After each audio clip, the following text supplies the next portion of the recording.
ওনাকে একটা অবিশ্বাস্য একটা চরম ভুয়া মামলায় ওনাকে ফ্যাসিস্ট শেখ হাসিনা সরকার ওনাকে শাস্তি দিয়েছিল। শেখ হাসিনার যে ফ্যাসিবাদী শাসন ছিল সেটার বিরুদ্ধে যে লড়াইটা আমাদের সেটার সূচনা করেছিলেন, ওনাকে প্রচন্ড নিপীড়ন নির্যাতন ভোগ করতে হয়েছে।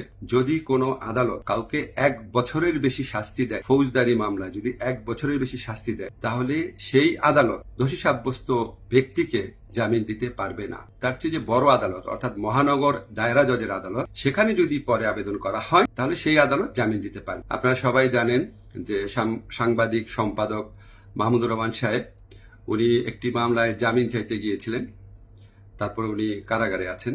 এই ঘটনা সবাইকে, আপনাদের অনেককে দুঃখ দিয়েছে, কাউকে ক্ষুব্ধ করেছে।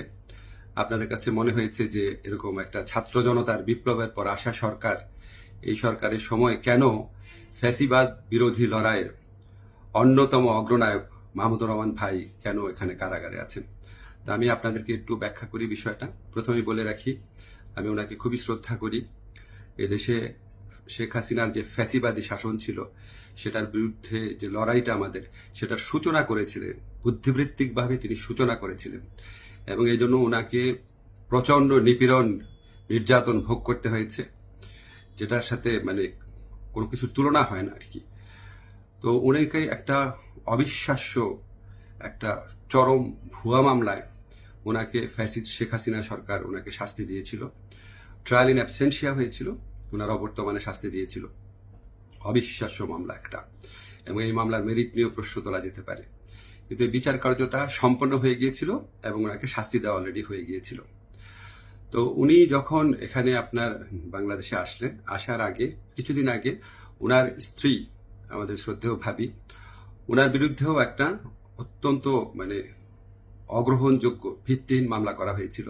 তো উনি সেই মামলাতে সাজা স্থগিত করে আপিল করার জন্য আবেদন করেছিলেন। এই আবেদন কিন্তু আইন মন্ত্রণালয় অর্থাৎ আমার কাছে আসে না, এটা যায় স্বরাষ্ট্র মন্ত্রণালয়ের কাছে। স্বরাষ্ট্র মন্ত্রণালয় যখন আমাদের অভিমত চেয়েছে, আমরা ইতিবাচকভাবে এটা দেখার জন্য জোর সুপারিশ করেছি। আমাদের এই সুপারিশের ভিত্তিতে মাহমুদুর রহমান ভাইয়ের স্ত্রীর সাজা স্থগিত করে ওনাকে আপিল করার সুযোগ দেওয়া হয়। মাহমুদুর রহমান ভাই যেই মামলায় শাস্তি পেয়ে আজকে জেলে আছেন, এক্স্যাক্টলি এই মামলায় আরেকজন বরেন্দ্র সাংবাদিক শফিক রহমান, উনারও সাজা হয়েছিল। উনি ঠিক একইভাবে মাহমুদুর রহমান সাহেবের যে স্ত্রী আছে, উনি যেমন আবেদন করেছিলেন যে সাজা স্থগিত রেখে আপিল করার জন্য, উনি একইভাবে সেই আবেদন করেছিলেন। আমাদের আইন মন্ত্রণালয়ের মতামতের ভিত্তিতে শফিক রহমান সাহেবেরও সাজা স্থগিত করে ওনাকে মুক্ত মানুষ হিসাবে আপিল করার জন্য যে ওনার যে আবেদনটা ছিল সেটা অ্যাপ্রুভ করা হয়। মাহমুদুর রহমান ভাই এটা করেন নাই। আপনারা সবাই জানেন উনার অত্যন্ত স্ট্রং আত্মসম্মান বোধ, উনি খুব দৃঢ়চেতা মানুষ, খুবই দৃঢ়চেতা মানুষ, প্রচন্ড দেশপ্রেমিক মানুষ। হয়তো উনার এই সমস্ত ব্যক্তিত্বের কারণে উনি মনে করেছেন উনি কোনো সাজা স্থগিতের আবেদন করবেন না, বা হয়তো যে কোনো কারণে হোক আমি জানি না, উনি সাজা স্থগিত রেখে মুক্ত মানুষ হিসাবে আপিল করার কোনো আবেদন করেন নাই। ফলে এটা করার কোনো রকম স্কোপ কোনো মন্ত্রণালয়ের কোনো সরকারের ছিল না। উনি উনাকে যেই আদালত এই ভুয়া মামলাতে উনাকে শাস্তি দিয়েছিল, উনি সেই আদালতে জামিন চাইতে গেছেন।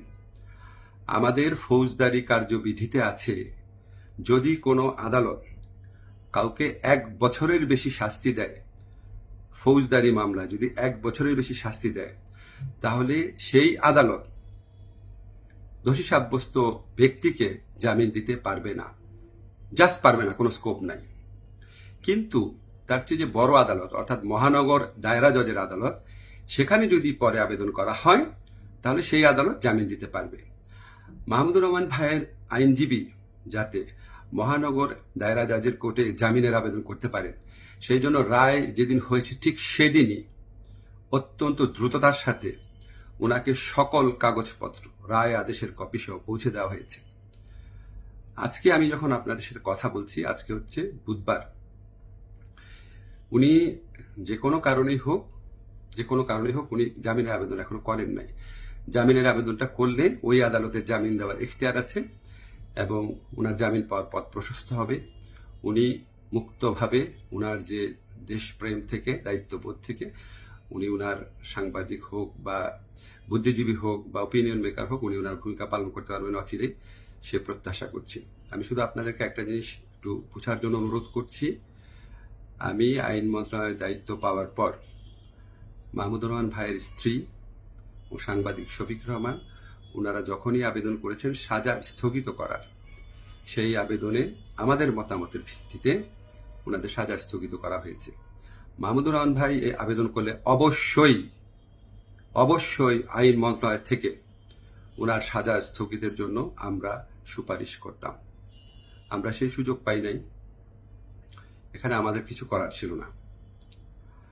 আমরা মনে করি যে মাহমুদুর রহমান ভাই উনি যত তাড়াতাড়ি, আমরা বলতে আমি নিজের কথা বলছি, যত তাড়াতাড়ি মুক্ত হয়ে আমাদের এই দেশ করার যুদ্ধে ওনার জায়গা থেকে নেতৃত্ব দিবেন, তত এটা দেশের জন্য মঙ্গলজনক। আমি আশা করব খুব দ্রুত ওনার জামিনের আবেদন করা হবে, যাতে ওনার জামিনের পথ প্রশস্ত হয়।